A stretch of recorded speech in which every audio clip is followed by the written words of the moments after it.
कहानी की शुरुआत में ग्रेनोई नाम के आदमी को पूरे शहर की निगाहों के सामने सूली पर चढ़ाने के लिए लाया गया। उस मंच के सामने खड़ी भीड़ गुस्से से पागल होकर चिल्ला रही थी, क्योंकि इस शख्स ने पिछले कुछ वक्त के दौरान शहर की कई खूबसूरत लड़कियों को बड़ी बेरहमी से मार डाला था। फैसला बिल्कुल साफ था, जब तक इस कातिल के जिस्म से आखिरी सांस ना निकल जाए तब तक इसे ऐसे ही लटकाया जाएगा। इसी आदेश को पूरा करने के लिए जल्लाद अपना आखिरी काम अंजाम देने के मकसद से उसके ठीक पीछे खड़ा था। लेकिन हैरानी की बात यह थी कि मौत के इतने करीब खड़े होने के बावजूद ग्रेनोई के चेहरे पर डर नहीं था और वो बिल्कुल शांत दिख रहा था। उसने चुपचाप अपनी पॉकेट के अंदर हाथ डाला, वहाँ से एक छोटी सी परफ्यूम की शीशी निकाली और उसकी चंद बूंदें अपने रुमाल पर छिड़ककर उसे खुली हवा में लहरा दिया। जैसे ही उस रुमाल से उड़ती हुई वो जादुई महक आसपास खड़े लोगों की नाक तक पहुंची, वहाँ का पूरा माहौल अचानक से बदल गया। जिस जल्लाद ने कुछ ही पलों में ग्रेनोई की जान लेनी थी, उसने रोते हुए अपना हथियार जमीन पर फेंक दिया और उस कातिल के कदमों में अपने घुटने टेक दिए। हैरत अंगेज तौर पर बात सिर्फ उस जल्लाद तक महदूद नहीं रही, बल्कि उस परफ्यूम की तीव्र गंध ने मंच के सामने जमा पूरी जनता को बुरी तरह से अपने काबू में ले लिया था। जो लोग बस कुछ सेकंड पहले तक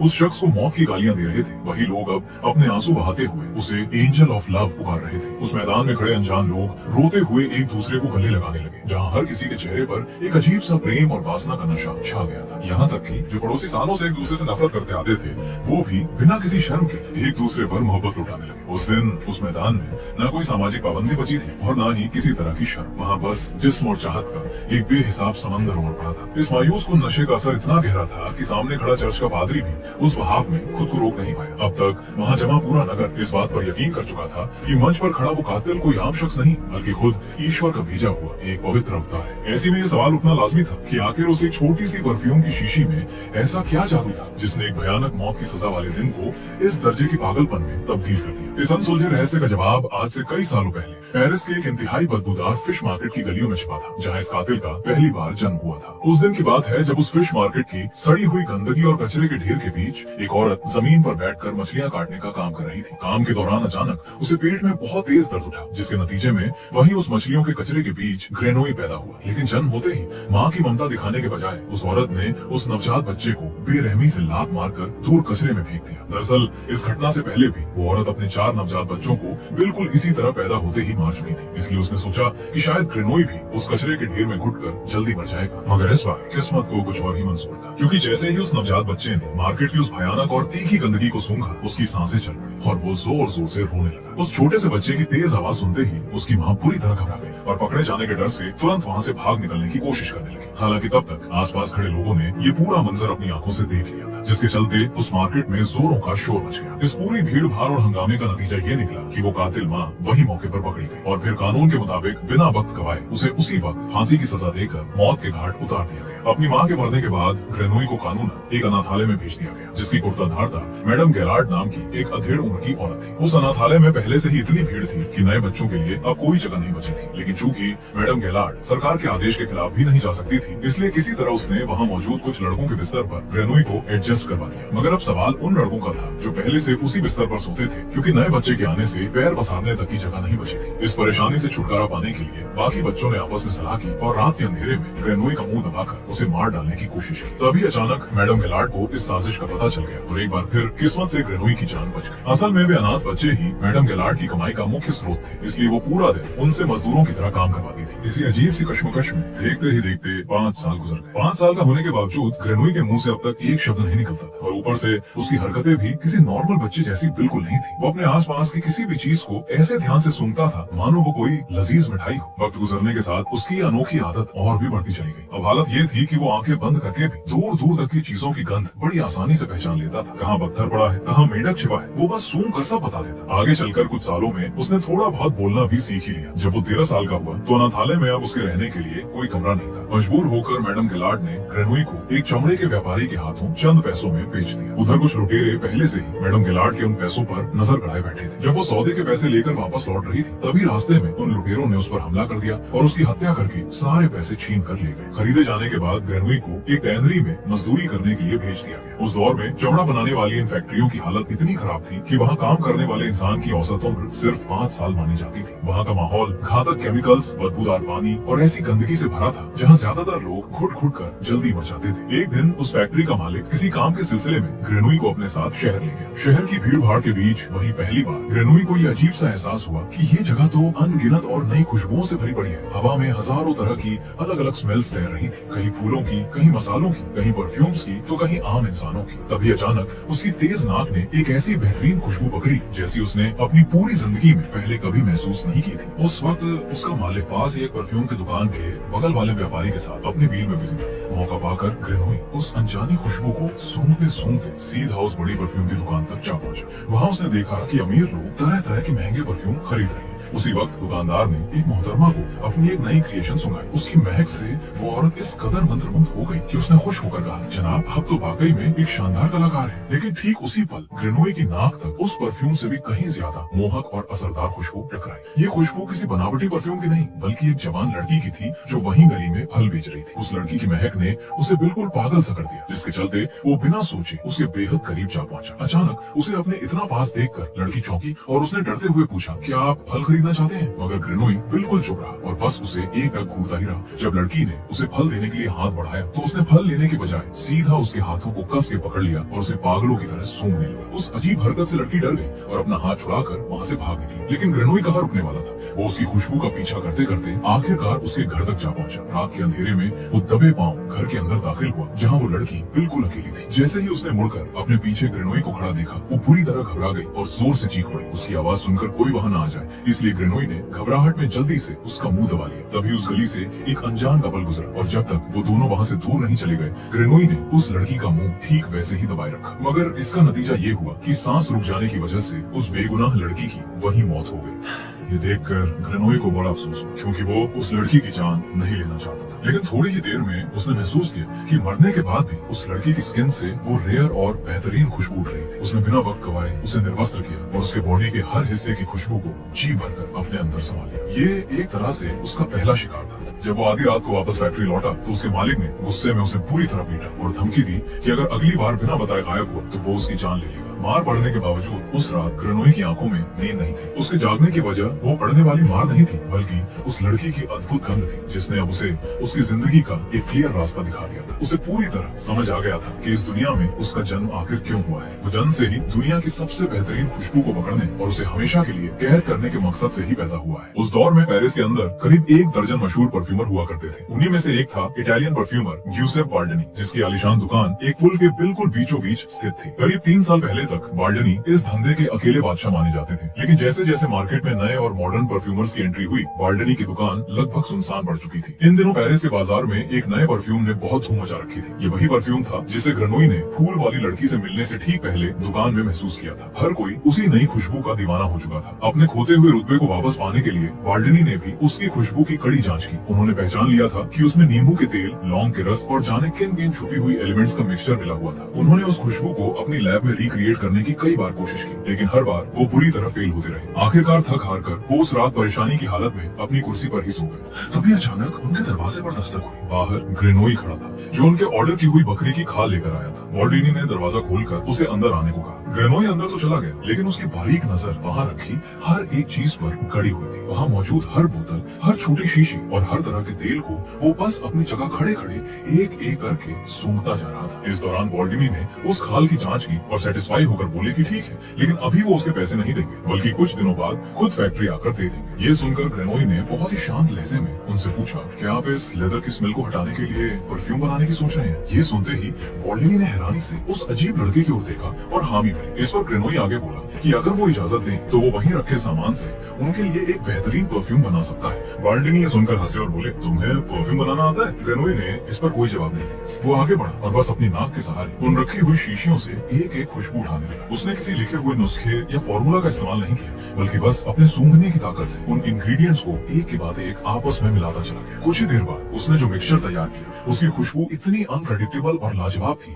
कि बाल्डनी उसे सूंघते ही कुछ पलों के लिए पूरी तरह स्तब्ध रह गए। वो चमत्कारी परफ्यूम उनके पूरे करियर में अब तक की सबसे बेहतरीन क्रिएशन से भी लाख गुना बेहतर था। ये देखते ही बाल्डनी ने तुरंत तय कर लिया कि इस हुनरबाज लड़के को वो किसी भी हाल में खो नहीं सकते। अगले ही दिन उन्होंने मालिक को एक भारी रकम देकर ग्रेनोई को पूरी तरह खरीद लिया। लेकिन किस्मत का खेल देखिए, जैसे ही ग्रेनोई वहाँ से निकला ठीक उसके अगले पल उसका पुराना मालिक एक अजीब एक्सीडेंट का शिकार होकर मारा गया। मानो ये तय था कि ग्रेनोई जिस किसी का भी साथ छोड़ता उसकी जिंदगी वहीं पर खत्म हो जाती थी। खैर उस वक्त बाल्डनी का ग्रेनोई को खरीदने का फैसला बिल्कुल सही साबित हुआ। वो दोनों मिलकर उस नई जगह पर तरह तरह की फ्रेग्रेंस वाले ऐसे परफ्यूम बनाने लगे जो मार्केट में रातों रात काफी फेमस हो गए। यहाँ तक कि उनकी वजह से बाल्डिनी का खोया हुआ गौरव और व्यापार भी पूरी तरह लौट आया। अपनी इस नई कामयाबी की खुशी में एक दिन बाल्डिनी ने ग्रेनोई को एक खास राज बताया। उन्होंने समझाया कि एक मुकम्मल परफ्यूम बनाने में कुल 12 नोट्स की जरूरत होती है, जो 3 अलग अलग हिस्सों में बांटे जाते हैं। पहला हिस्सा होता है हेड नोट, यानी परफ्यूम की पहली छाप, जो लगाने के बाद सिर्फ कुछ मिनटों तक ही रहती है। दूसरा हिस्सा होता है हार्ट नोट, जो उस परफ्यूम की थीम या असली पहचान तय करता है। और आखिर में आता है बेस नोट, जो असल में किसी भी इत्र की जान होता है और कई दिनों तक उसकी खुशबू को बनाए रखता है। बाल्डिनी ने आगे बताया कि प्राचीन मिस्र के लोग मानते थे कि अगर कोई इन 12 नोट्स के बाद एक 13वां नोट भी बना ले तो उन 13 के मिक्सचर से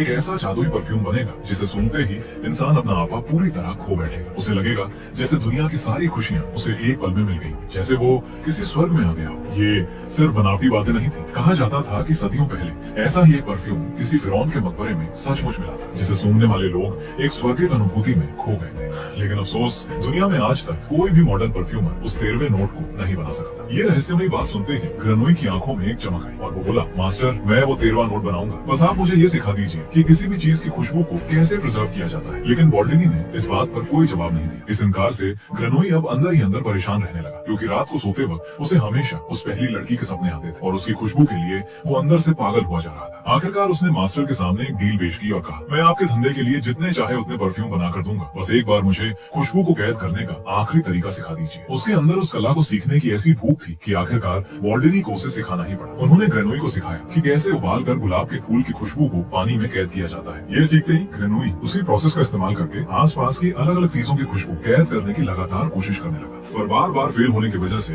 एक दिन वो बुरी तरह झुंझला गया और गुस्से में चीजें इधर उधर फेंकने लगा। तभी अचानक उसकी हरकत पकड़ी गई। जब बाल्डिनी उधर पहुंचे तो ग्रेनोई ने गुस्से में उनसे कहा, आपने मुझसे झूठ बोला है। उसने बचाव में अपने कुछ सैंपल उन्हें सुंघाने की कोशिश की, जिसमें उसने सीसा, लोहा और तांबा जैसे मेटल्स डाले थे, लेकिन जाहिर है किसी की भी खुशबू कैद नहीं हो पाई थी। बाल्डिनी ये दृश्य देखकर हैरान रह गए कि ये आखिर किस तरह का पागल इंसान है जो मेटल्स की खुशबू कैद करने पर रिसर्च कर रहा है। तभी अचानक बाल्डिनी की नजर उबलते हुए उस बर्तन पर पड़ी जिसमें ग्रेनोई ने एक बिल्ली को उबाल दिया था, और ये देखकर वे भड़क उठे। ग्रेनोई स्तब्ध खड़ा बस उनकी झिड़कियां और डांट सुनता रहा और फिर अचानक चक्कर खाकर वहीं बेहोश होकर गिर पड़ा। तुरंत एक डॉक्टर को बुलाया गया, जिसने चेकअप के बाद बताया कि ये सब टैनरी फैक्ट्री में लंबे समय तक जहरीले माहौल में काम करने का नतीजा है। उसका शरीर धीरे धीरे उन केमिकल्स के जहर से भर चुका है और अब वो मर रहा है। ये सुनकर बाल्डिनी अंदर तक डर गए, क्योंकि अगर ग्रेनोई मर गया तो उनका चल पड़ा धंधा फिर से बर्बाद हो जाएगा। तभी अचानक ग्रेनोई को थोड़ा होश आया। मौत के मुंह में होने के बावजूद उसके होठों पर अब भी वही सवाल था। उसने कांपते हुए पूछा, क्या कोई और तरीका है जिससे किसी भी चीज की खुशबू को कैद किया जा सके? बाल्डिनी ने तसल्ली देते हुए कहा कि ऐसा एक तरीका जरूर है, लेकिन उन्हें वो खुद नहीं आता। वो तरीका सिर्फ ग्रास नाम की जगह पर ही सिखाया जाता है। उस नई उम्मीद के मिलते ही धीरे धीरे ग्रेनोई ठीक होने लगा, लेकिन ग्रास पहुंचने और वहां ठीक से काम करने के लिए उसे पहचान के कागजों की सख्त जरूरत थी। बाल्डिनी ने उसे ये सारे जरूरी कागजात देने का वादा किया। बदले में ग्रेनोई ने जाते जाते तरह तरह के बेहतरीन परफ्यूम्स के हजारों फॉर्मूले लिखकर उन्हें सौंप दिए। वो खजाना पाकर बाल्डिनी बेहद खुश हुए और उन्होंने ग्रेनोई को खुशी खुशी विदा कर दिया। मास्टर को लगा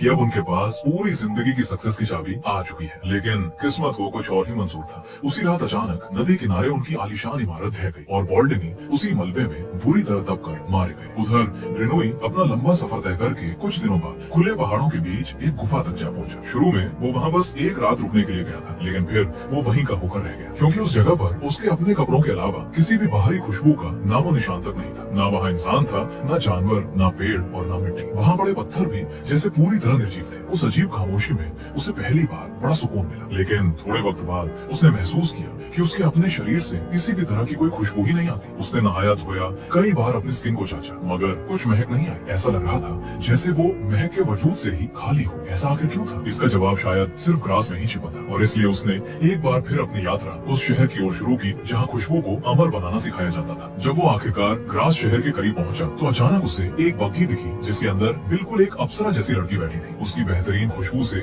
उसका रोम रोम खिल उठा। फिर क्या था, वो उस बग्घी का पीछा करते हुए सीधा ग्रास जा पहुंचा। गेट पर अपने पहचान के कागजात दिखाते ही उसे आसानी से शहर में एंट्री मिल गई। वो बिना रुके उस अप्सरा की खुशबू सूंघते हुए ठीक उसके घर तक जा पहुंचा। वो लड़की जो करती, ग्रेनोई बाहर से ही उसके हर एक मोमेंट को महसूस कर रहा था। उसने रात वहीं बिताई और सुबह जैसे ही मौका मिला वो दीवार फांद कर घर के अंदर घुस गया। फिर उसे वो लड़की खुली बालकनी में दिखी। जो फूल तोड़कर लाई थी ताकि उन्हें अपनी माँ के स्मारक पर चढ़ा सके। ठीक उसी वक्त उसके पिता ने उसे पुकारा और तब जाकर ग्रेनोई को उस अप्सरा का नाम पता चला। उसका नाम था लौरा। खैर, इसी शहर में दूसरी ओर एक नौजवान लड़का और लड़की खेत में काम करते थे, जिनके बीच अभी अभी प्यार पनपना शुरू हुआ था। फूलों की कटाई करते वक्त भी उनके बीच नोक झोंक चलती ही रहती थी। वहाँ से कटाई के बाद इन ताजे फूलों को सेंट बनाने वाली बड़ी कंपनियों में भेजा जाता था। उन्हीं में से एक जानी मानी कंपनी में ग्रेनोई की ज्वाइनिंग भी हो गई। अपनी अद्भुत स्किल्स के चलते वो कुछ ही दिनों में उस कंपनी की ओनर मैडम अर्नुल्फी की अच्छी नजर में आ गया। लेकिन ग्रेनोई की इस बढ़ती हुई पहचान के कारण मैडम अर्नुल्फी के सुपरवाइजर को उससे चिढ़ होने लगी थी, इसलिए वो उसे हर वक्त अजीब कामों से परेशान करता रहता। अब रात को हम दोबारा उन खेतों वाले नौजवान प्रेमियों को देखते हैं जिन्होंने अकेले में मिलने का एक बहाना ढूंढ ही लिया था। लड़का मिलने के लिए बेताब था, लेकिन लड़की नखरे करने लगी और तो और उसे रिझाने के लिए छप्पर पर जा चढ़ी। फिर उसने मजाक में सीढ़ी समेत लड़के को नीचे धकेल दिया।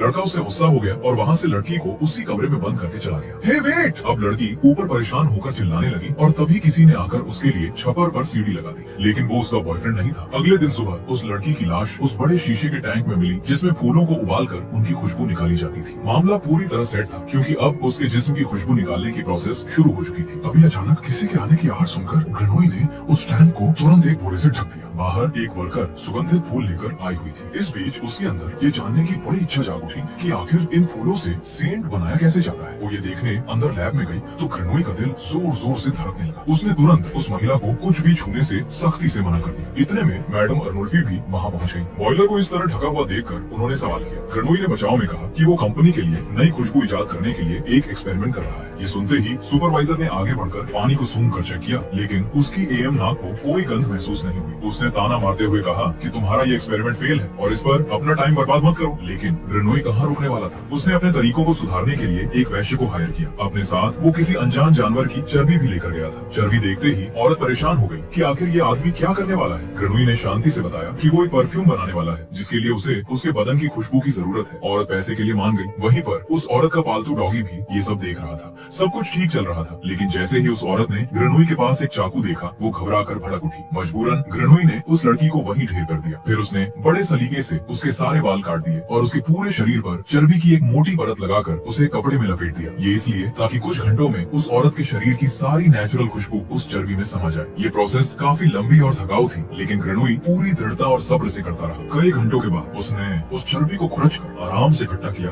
और अपने काम की जगह यानी कंपनी में ले गया। वहाँ उसने उस चर्बी को उस औरत के काटे हुए बालों के साथ मिलाया। फिर उसे उबाला, छाना और कई बार तब तक फिल्टर किया जब तक कि वो खुशबू बिल्कुल प्योर रूप में बाहर ना आ गई। दूसरी ओर शहर में उस औरत की बेरहमी से हुई मौत की खबर आग की तरह फैल चुकी थी, लेकिन किसी को जरा भी अंदाजा नहीं था कि उसके साथ असल में क्या भयानक हुआ था। तभी अचानक एक अजीब बात हुई। उस औरत का पालतू कुत्ता जैसे ही अपनी मालकिन की बची हुई खुशबू सूंघने लगा, वो हवा के सहारे सीधा ग्रेनोई तक जा पहुंचा। अब सब कुछ साफ था। ग्रेनोई ने सफलतापूर्वक उस औरत के शरीर की खुशबू को परफ्यूम के रूप में कैद कर लिया था। ये उसकी उस खौफनाक सफलता की पहली सीढ़ी थी, लेकिन वो यही रुकने वाला नहीं था। अब उसे ऐसी और 12 खुशबुओं की सख्त जरूरत थी। वो 12 नोट्स जो मिलकर उसका आखिरी 13वां नोट बना सके। अगली रात वही आलीशान घर था जहाँ लौरा का जन्मदिन मनाया जा रहा था।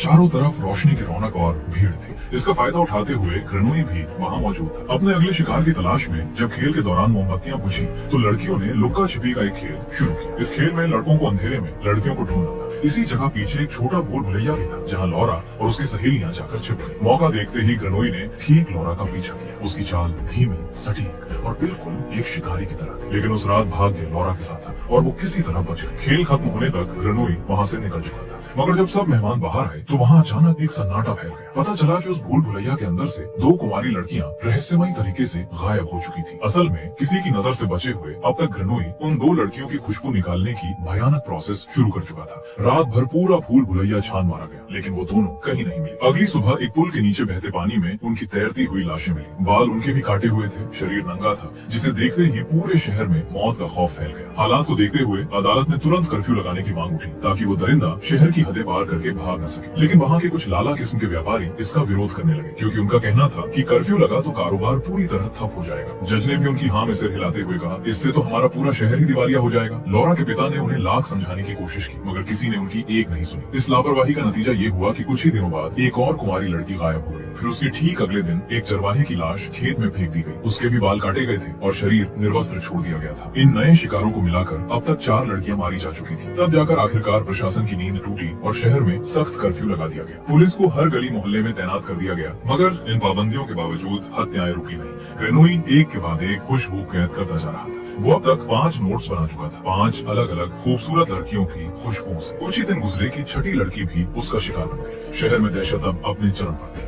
और हेवली आर्म पुलिस पूरी तरह बेबस थी। उनके पास ना कोई ठोस सुराग था, ना कोई गवाह। इसी अफरा तफरी में 7वीं लड़की भी गायब हो गई। इन पैटर्न को देखकर अब तक लौरा के पिता को अच्छी तरह समझ आ चुका था कि ये हत्यारा साधारण नहीं है। उन्होंने गौर किया कि जिन लड़कियों को निशाना बनाया गया वे सब कुमारी थी और असाधारण रूप से खूबसूरत थी। यानी वो हत्यारा उनकी सुंदरता से कुछ न कुछ ले रहा था, चाहे वो बाल हो, नर्म त्वचा या कुछ हो। वो अब बाकियों से अलग ही एक लॉजिकल निष्कर्ष पर पहुंच चुके थे। जब शहर के बड़े लोग इस मुद्दे पर चर्चा ही कर रहे थे कि तभी एक और खबर आई। 9वीं लड़की भी रातों रात गायब हो गई। अब ग्रास की हवा में सिर्फ एक ही चीज बची थी और वो थी मौत के खौफ की गंध। कोई भी नौजवान लड़का अगर किसी लड़की के आसपास थोड़ा भी भटकने की कोशिश करता तो लड़कियां बिना कुछ सोचे उस पर टूट पड़ती और पीट पीट कर उसका भरता बना देती। अगले ही दिन खबर आई कि 10वीं लड़की भी गायब हो गई है। अब लोग डर के मारे अपने घरों की खिड़कियां, दरवाजे, यहाँ तक कि रोशनी आने के छोटे छोटे झरोखे तक मजबूती से बंद करने लगे। एक आदमी अपनी खिड़कियां बंद करने के लिए जब यार्ड से लकड़ियां जमा कर रहा था, तभी अचानक उन लकड़ियों के ढेर में से उसे उसी 10वीं लड़की की लाश मिली। कुछ ही दिनों के भीतर 11वीं लड़की भी बिना किसी आहट के गायब हो गई। अब तक ग्रेनोई 11 नोट्स पूरी तरह बना चुका था। उसके उस जादुई 13वें परफ्यूम की कड़ी लगभग पूरी होने वाली थी। उसे अपना वो अल्टीमेट फॉर्मूला पूरा करने के लिए बस 2 और खुशबुएं चाहिए थी। लेकिन दूसरी ओर शहर में उसकी दहशत इस कदर फैल चुकी थी कि लोग अब डर के मारे अपने पड़ोसियों पर भी शक करते और बिना सोचे समझे किसी पर भी गोली चला देते। ग्रास अब किसी शहर से ज्यादा एक बंद, घुटन भरी जेल बन चुका था, जहाँ हर इंसान को लगता था कि आने वाली रात में शायद अगला नंबर उसी का है। हद तो तब पार हो गई जब चर्च के पवित्र दरवाजों के अंदर एक नन की मारी हुई लाश मिली। ये हत्या बाकी सबसे ज्यादा खौफनाक थी, क्योंकि इसने साबित किया कि अब पवित्र जगह भी उस दरिंदे से सुरक्षित नहीं रही। इस बीच ग्रेनोई को अपना 13वां नोट पूरा करने के लिए बस एक आखिरी शिकार चाहिए था और ठीक तभी वहाँ एक अजीब सा चमत्कार हुआ। अचानक खबर फैली कि वो दरिंदा हत्यारा पुलिस द्वारा पकड़ा गया है। सबके होश तो तब उड़ गए जब पता चला कि उसने खुद आत्मसमर्पण करके अदालत में अपने सारे गुनाह कबूल कर लिए। ये सुनते ही शहर में मानो त्योहार लौट आए। रात भर सड़कों पर आम लोग नाचते गाते रहे और घंटों तक खुशियां मनाई जाती रही। लेकिन लौरा के पिता का मन इस जश्न में अब भी नहीं मान रहा था। उन्हें अंदर ही अंदर किसी अनहोनी का डर सताए जा रहा था। उन्होंने सोचा कि अगर सरेंडर करने वाला पकड़ा गया आदमी असली हत्यारा नहीं हुआ तो उस रात परेशान हालत में उन्होंने किसी तरह आंखें मूंद ली। लेकिन नींद आते ही एक भयानक सपना देखा। घबरा कर वे पसीने से लथपथ उठे और दौड़ते हुए सीधा लौरा के कमरे में जा पहुंचे। वो जिंदा थी, मगर उनकी सांस रुक गई जब उन्होंने देखा कि खिड़की बाहर की ओर खुली हुई थी। लौरा ने पूछा जाने पर कहा कि उसने वो खिड़की सोने से पहले नहीं खोली थी। ये सुनते ही उनके होश उड़ गए। उन्होंने बिना एक पल गवाए ये बड़ा फैसला किया कि सुबह की रोशनी होते ही वो शहर छोड़ देंगे और अगले ही दिन वे लौरा को लेकर एक गुप्त और सुरक्षित ठिकाने की ओर रवाना हो गए। लेकिन उनसे बड़ी भूल हो चुकी थी, क्योंकि ग्रेनोई की जादुई नाक ने बहुत पहले ही लौरा की खुशबू को हमेशा के लिए पहचान लिया था। वो उसी अदृश्य महक के सहारे हल्के कदमों से उनका पीछा करने लगा। उधर शहर में एक और बड़ा खुलासा हो रहा था। उस मारी गई वैश्य का पालतू कुत्ता वहाँ मिट्टी खोदने लगा था। जब पुलिस वहाँ पहुंचे तो जमीन के ठीक नीचे से कई लापता लड़कियों के खराब कपड़े और उनके काटे हुए बाल मिले। अब जाकर सब साफ हो गया कि असली हत्यारा अभी भी आजाद है और वो ग्रेनोई ही है। जांच पूरी होते होते उधर ग्रेनोई अपने आखिरी शिकार की तलाश में उनके ठिकाने तक पहुंच चुका था। वहाँ पहुंचकर लौरा के पिता ने एक बेहद सुरक्षित कमरा चुना और अपनी बेटी को अंदर बंद कर दिया। वे सोचते रहे कि अब वो दरिंदा किसी भी तरह यहाँ नहीं आएगा और उनकी बेटी महफूज है। लेकिन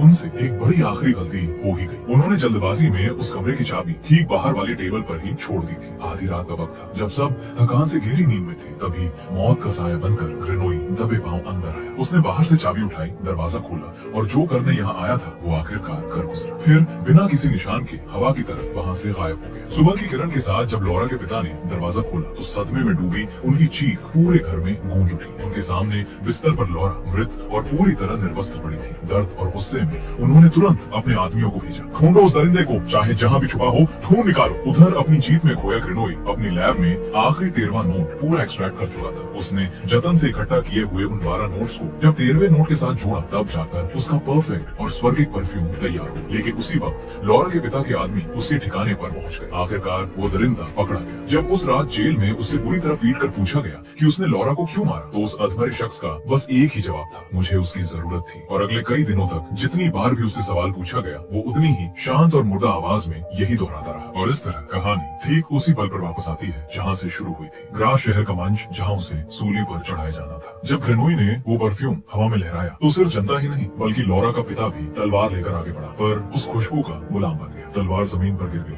और जो पिता उसे मौत देने आया था उसने उस दरिंदे को गले लगाते हुए कहा, बेटा तू तो मेरा अपना बेटा है। पूरी दुनिया उसके इस जादू में डूबी हुई थी। उसे सबका प्यार, श्रद्धा और वासना मिल चुकी थी। लेकिन उसी मंच पर खड़े ग्रेनोई को अचानक एक मौत जैसी उदासी और खालीपन ने घेर लिया। उसने इस अद्भुत ताकत से सबको अपना गुलाम तो बना लिया था, मगर अपने भीतर उस सच्चे प्यार की भावना को कभी नहीं जगा पाया। उसे तब उस पहली फल बेचने वाली लड़की याद आई। उसने महसूस किया कि अगर उस रात उसने गलती से उसकी जान नहीं ली होती तो शायद आज उसके पास एक सच्चा प्यार होता। अगली सुबह जब उस जादुई परफ्यूम का असर खत्म हुआ तो जनता को होश आया। डर और शर्म के मारे किसी को कुछ समझ नहीं आ रहा था। इज्जत बचाने के लिए टाउन काउंसिल ने मामला छुपाने का फैसला किया और सेंट कंपनी के मासूम सुपरवाइजर को यातनाएं देकर उससे झूठा बयान दिलवा दिया गया कि सारी हत्याएं उसने की हैं। उसे फांसी पर लटकाकर ये केस हमेशा के लिए बंद कर दिया गया। पर असली हत्यारा ग्रेनोई अब तक ग्रास छोड़कर वापस अपनी जन्मभूमि पेरिस की ओर लौट चुका था। उसके पास उस शीशे में अभी भी इतना परफ्यूम बचा था कि वो पूरी दुनिया पर राज कर सकता था, पर उस खोखलेपन और पछतावे के आगे उसे अब किसी चीज की चाहत नहीं थी। रात के घने अंधेरे में वो ठीक उसी फिश मार्केट में पहुंचा जहाँ उसका जन्म हुआ था। उस सड़ांध और अंधेरे के बीच उसने पागलपन में आकर उस जादुई परफ्यूम की पूरी शीशी अपने ऊपर उड़ेल दी। उस दिव्य खुशबू की कशिश इतनी भयानक थी कि वहाँ आसपास बैठे भिखारी, गुंडे और भूखे लोग एक दरिंदे की तरह उस अकेले शख्स पर टूट पड़े। उस बेहिसाब नशे में अंधे होकर कुछ ही पलों में उन्होंने उस इंसान को पूरी तरह नोच नोच कर खा लिया।